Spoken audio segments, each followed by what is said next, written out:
The year is 1923. Outside the walls of Downton Abbey, the world is changing fast. Cars are replacing horses. Factories are replacing fields. And a new kind of man is rising, one who does not want to simply inherit the world. He wants to drive through it at full speed. Matthew Crawley was that kind of man. He survived the trenches of the First World War when so many others did not. He came back to Downton not as a broken soldier, but as a man who believed the future was worth fighting for. He married the woman everyone said he could never have. He became the father of the heir that Downton so desperately needed. He was, by every measure, the best thing that had ever walked through those grand front doors. And then, on a bright summer day, on a road not far from the life he had built, it all ended. Not from illness. Not from age. Not in the quiet way that death usually comes to men of his position. It ended at speed, on a racetrack, in the kind of sudden and senseless moment that no amount of money or title or love can protect you from. Matthew Crawley did. Not grow up believing he would one day be master of Downton Abbey. That was never the plan. He was a lawyer from Manchester, a practical and serious young man who believed in hard work and fairness above all else. His world was small and orderly, and he was perfectly happy inside it. Then a letter arrived. A legal letter, the kind that changes everything in a single page. It told him that he was the closest living male heir to the earldom of Grantham, and that an estate he had never seen, filled with people he had never met, was waiting for him to step inside and call it home. He did not want it at first. That is the part people forget. Matthew Crawley arrived at Downton Abbey with resistance in his heart. He did not want servants. He did not want the stiff formality of the dining room or the careful politics of the drawing room. He was a man who dressed himself and poured his own tea, and the idea of an entire house existing simply to make his life easier felt deeply uncomfortable to him, but Downton had a way of pulling people in. The house had its own gravity. And so did Lady Mary Crawley, the sharp-tongued, ice-cold eldest daughter of Lord Grantham, who looked at Matthew like he was an inconvenience the moment he arrived and spent the next several years slowly, painfully, inevitably falling in love with him. Their story was not easy. Nothing between Mary and Matthew ever was. There was pride between them. There was stubbornness. There was a war that took Matthew away and sent him back changed. There was another man in Mary's life for a time, and another woman in Matthew's. There were misunderstandings that stretched across years. And yet, every time life tried to pull them apart, something stronger kept drawing them back together. When Matthew finally proposed to Mary and she said yes, the whole of Downton exhaled. It felt like the ending of a long and difficult chapter, and the beginning of something worth hoping for. They married in a ceremony that felt, for once, like a genuine victory for everyone inside those walls. Lord Grantham got a son-in-law he could be proud of. Lady Violet, the sharp and fiercely traditional Dowager Countess, came to respect him in her own reluctant way. Even Carson, the butler who held Downton together with quiet devotion, allowed himself a rare and private smile. Matthew brought something to Downton that the house had been missing for years, the sense that the future was not something to be feared. He pushed for modernization. He challenged the old ways respectfully but firmly. He believed that Downton could survive and even grow if only the people inside were willing to think differently. And slowly, the house began to listen. Then came the news that changed everything again, this time in the most beautiful way possible. Mary was expecting a child. Matthew was going to be a father. And on a cold winter night in 1921, their son George was born. And Matthew Crawley stood in that grand old house and felt, perhaps for the first time, that he truly belonged there. He had everything. He was at the very top of the life he had never asked for, but had come to love deeply. And that is exactly the moment when life, in its most brutal and indifferent way, decided it was time to take it all away. There is something about a perfect day that makes what comes after it so much harder to accept. The sun does not dim. The sky does not warn you. The birds do not stop singing.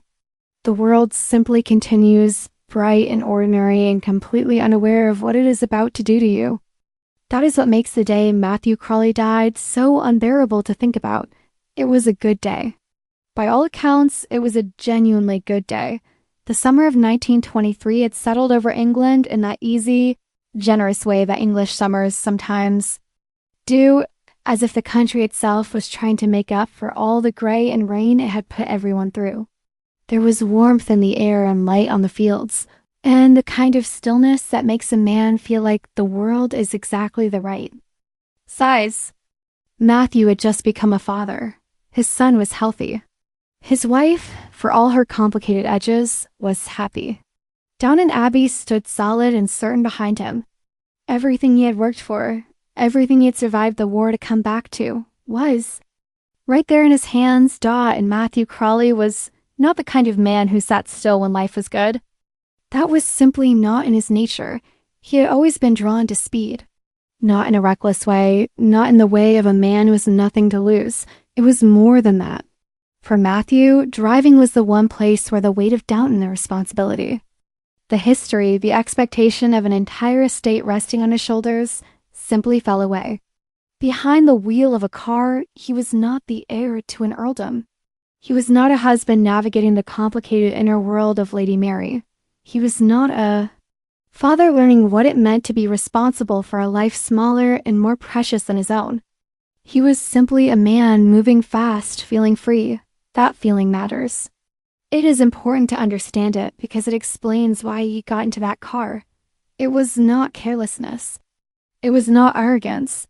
It was a man doing the thing that made him feel most like himself on a day when everything in his life was finally beautifully right. The roads outside Downton that afternoon were quiet. The kind of quiet that belongs to the English countryside in summer, where the only sounds are the wind moving through the fields and the occasional distant sound of farm work carrying across the open land. Matthew drove with the ease of someone who knew those roads, who had covered them enough times to feel comfortable, who had no particular reason to believe that this drive would be any different from any other. There was no audience for what happened next. No crowd, no ceremony, no one standing by to record the last ordinary moments of his life. It was just Matthew and the road in the summer afternoon, and then in the space of a single terrible second, something went wrong. The car left the road. That is the plain and brutal fact of it. In the way that accidents always happen, not gradually. And not with warning, but all at once and completely. The car simply left the road. The same hands that had held his son, that had reached for Mary across years of pride and stubbornness and love, lost control in a moment so brief it barely had time to exist. Matthew Crawley did not suffer. That is the one mercy in all of it. And it is a small one. He was gone almost immediately on that quiet summer road, with the lights still warm and the fields still green and the life he had built still standing just a few miles behind him. He was 34 years old. He had been a father for less than a day when that chapter of the story began. And now that chapter was over, with no warning and no farewell and no chance for anyone who loved him to say the things that people always wish they had said back at Downton Abbey. No one knew yet. That is perhaps the hardest part to sit with. While Matthew lay still on that country road, life inside the house continued exactly as it always had. Fires were being lit. Dinner was being prepared. Carson was moving through the corridors with that quiet, unshakable authority that had kept Downton running through every crisis it had ever faced. And Mary, who had just given birth, who was tired and relieved and quietly, privately happy in the way she rarely allowed herself to be, was waiting for her husband to come home. He did not come home. Instead, the news came, and when it did not arrive with the slow build of a storm you can see coming from a distance. It arrived the way real grief always arrives, suddenly, without preparation, in a moment so ordinary that you cannot quite believe it is the moment your life is being divided into before and after. The world outside. Downton kept going. The sun finished its journey across that summer sky. The fields stayed green. The roads stayed quiet.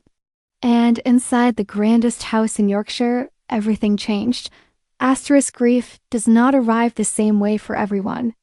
For some people, it comes like a wave, loud and immediate, pulling everything out from under them. For others, it comes quietly, sliding in through the gaps, settling into the spaces where a person used to be. At Downton Abbey, grief had visited. Before, the house had lost people. It had survived a war, a flu epidemic, a scandal or two that could have broken lesser families. But this was different. This loss did not come from outside. It came from within the very thing the house had been building toward. Matthew Crawley was not just a man who lived at Downton. He was the reason Downton had a future at all. Lady Mary did not cry in front of anyone. That is the first thing worth understanding about her. Mary Crawley was not built for public grief. She had been raised in a world where composure was not simply a preference, it was a duty. You held yourself together because falling apart in front of others was a form of weakness that her world did not forgive easily. So she held herself together. She sat very still in that great house, in the room she had shared with Matthew, surrounded by the furniture and the curtains and the particular quality of light that had always been at home, and she did not let anyone see her break, but she broke. Of course she broke. Behind the closed doors and the careful face she showed the world, Mary Crawley shattered in ways that took years to put right. She had loved Matthew Crawley longer than she had been willing to admit, and she had fought harder to keep him than anyone outside that marriage would ever fully know. Losing him did not just take her husband. It took the version of herself she had only just begun to discover, the softer version, the one that had slowly learned, in the privacy of their life together, that being loved did not have to be terrifying. That version of Mary went very quiet after Matthew died. What came back in its place was harder, colder, more like the woman she had been before he arrived at Downton and complicated everything. People who did not understand her called it strength. The people who truly knew her understood it for what it was. It was armor.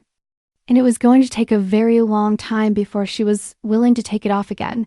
Lord Grantham, for his part, carried his grief the way men of his generation had been taught to carry everything difficult, inward and silent, and with as much dignity as he can manage. He had come to love Matthew not simply as a son-in-law, but as something rarer, a genuine partner in the running of the estate, someone who challenged him and respected him in equal measure. That combination is not easy to find.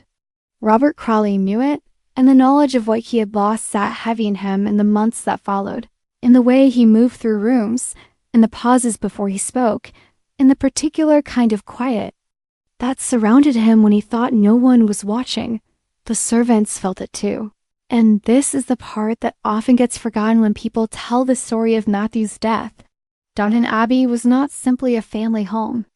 It was a world unto itself, and the people who kept it running carried its losses just as surely as the people who lived in its finest rooms. Carson, who had devoted his entire life to the service of the Crawley family, felt Matthew's death as a personal wound. Not because he showed it. Carson almost never showed anything. But those who knew him well enough, and Mrs. Hughes was one of the very few who did, could see it in the extra care he took in those weeks, the way he held the house together with an almost fierce attention to detail, as though by keeping every surface polished and every door properly hinged and every meal served at exactly the right moment, he could hold the grief itself at bay. Mrs. Hughes understood. She always understood. She moved through those difficult weeks with the steady, warm practicality that had always been her great gift, making sure that the people around her had what they needed, that no one was left entirely alone with the worst of what they were feeling. That life inside Downton kept moving in all the small and necessary ways that life has to keep moving even when it feels impossible. She did not make speeches about it. She simply did it. That was her way. And then there was George, a baby boy, less than a day old when his father died, lying in the nursery at Downton Abbey with absolutely no understanding of the weight that had just been placed on his small and perfect life. George Crawley was now the heir to everything. The house, the title, the land, the history, all of it now rested in the future of a child who could not yet hold his own head up. There is something almost unbearable in that image. A great estate with all its rooms and its portraits and its centuries of accumulated meaning, looking to an infant for its continuation. But that is exactly what Downton did. Because it always had, the house had survived by passing itself forward. Generation to generation, through grief and war and financial ruin and social change, always finding the next person to carry it on. George was simply the latest in that long line of reluctant inheritors, and though he would not understand any of it for many years, the house was already quietly, patiently waiting for him. Outside the walls of Downton, the world had no idea that anything significant had happened. The newspapers ran other stories. The neighbors carried on with their own lives. England moved forward into the middle years of the 1920s with its usual mixture of optimism and exhaustion, rebuilding itself after the war, trying to remember what normal was supposed to feel like. Matthew Crawley's death was a private tragedy contained inside the walls of one great house, felt most deeply by the small number of people who had known him, closely enough to understand what had actually been lost, and what had been lost was not simply a man. What had been lost was a particular kind of hope, the hope that the old world and the new world could find a way to exist together, that tradition and progress did not have to be enemies, that a house like Downton could survive not by clinging to the past, but by being brave enough to change. Matthew had been the living argument for all of that, and without him, the argument became much harder to make. Some stories end with answers. They tie themselves up neatly, explain their own meaning, and leave you with the comfortable feeling that everything has been understood. The story of Matthew Crawley does not do that. It sits with you differently. It leaves a particular kind of ache behind, the kind that comes not from confusion, but from perfect clarity. Because you understand exactly what was lost, exactly why it mattered, and exactly why nothing that came after it was ever quite the same. Matthew Crawley was not supposed to be the heart of Downton Abbey. That was never the role anyone had written for him. He arrived as a legal technicality, a distant cousin from the wrong side of the class divide, a man whose very existence was an inconvenience to the family he had been sent to eventually replace. He was not wanted. He was not welcomed. He was simply there by the cold logic of inheritance law, and the expectation was that he would either be absorbed quietly into the Downton way of doing things, or he would cause enough disruption to eventually be wished away. Neither of those things happened. Instead, Matthew Crawley did something far more complicated and far more lasting. He changed the house from the inside, not loudly, not dramatically, but in the steady and patient way that genuine change always happens, one conversation at a time, one small decision at a time, one relationship built carefully over years until the house itself had shifted around him without quite realizing it was happening. By the time he died, Downton Abbey was a different place from the one he had walked into as a stranger. And the difference was him. That is a rare thing. Most people pass through the places they inhabit without fundamentally altering them. They leave traces, memories, a particular quality of their absence when they are gone, but the place itself remains essentially the same. Matthew did not leave Downton that way. He left it genuinely changed. The conversations he had pushed Lord Grantham into having about the future of the estate, the modernization he had argued for with respectful persistence, the way he had made Mary believe that love was not something to be managed from a careful distance, but something to be lived in fully and without apology, all of that remained inside the walls of the house long after he did, and Mary carried him forward. That is perhaps the most important part of the story and the part that is easiest to miss if you are only looking at the grief. Lady Mary Crawley spent a long time after Matthew's death being the hardest version of herself, and it would have been easy, watching her in those years, to think that Matthew's influence had simply been extinguished along with his life. But that is not what happened. What happened was slower and quieter and more truthful than that. Mary had been permanently altered by loving him. The woman she became in the years after his death, more honest than she had been before, more willing to eventually risk herself again, more aware of what actually mattered inside all the formality. and tradition and social performance of her world was built on the foundation of everything Matthew had shown her about herself. He taught her that she was capable of being loved without losing herself. That is not a small lesson. For a woman like Mary Crawley, raised in a world that told her value was primarily decorative and that vulnerability was a liability, that lesson was enormous. It did not come easily, and it did not stick immediately, and there were years after Matthew died when it seemed like she had forgotten it entirely. But it was there. It had been planted too deep to be uprooted, even by grief as heavy as the grief she carried. The house itself moved on, as houses do. Seasons changed inside Downton. New people arrived, old certainties shifted. The 1920s gave way to the 1930s, and the world outside. The gates kept pushing. Its changes through the stone walls and the long windows, and the carefully maintained gardens of the estate. The servants adapted. The family adapted. Carson polished the silver, and Mrs. Hughes kept everything human, and Lord Grantham worried about money, and Lady Violet made sharp observations about the modern world from the comfortable position of someone who had outlasted every crisis she had ever predicted would be the end of everything. Dot and George grew up. The baby in the nursery, the boy who had been handed the weight of Downton before he was old enough to understand what weight meant, grew into a child and then into a young person shaped by stories about a father he had never known.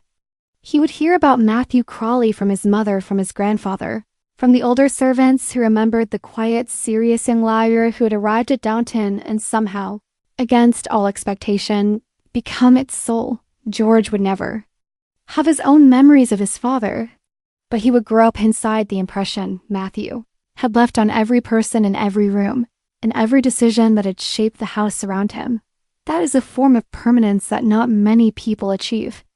Most of us, if we are honest, will leave the world without having fundamentally changed the piece of it we inhabited.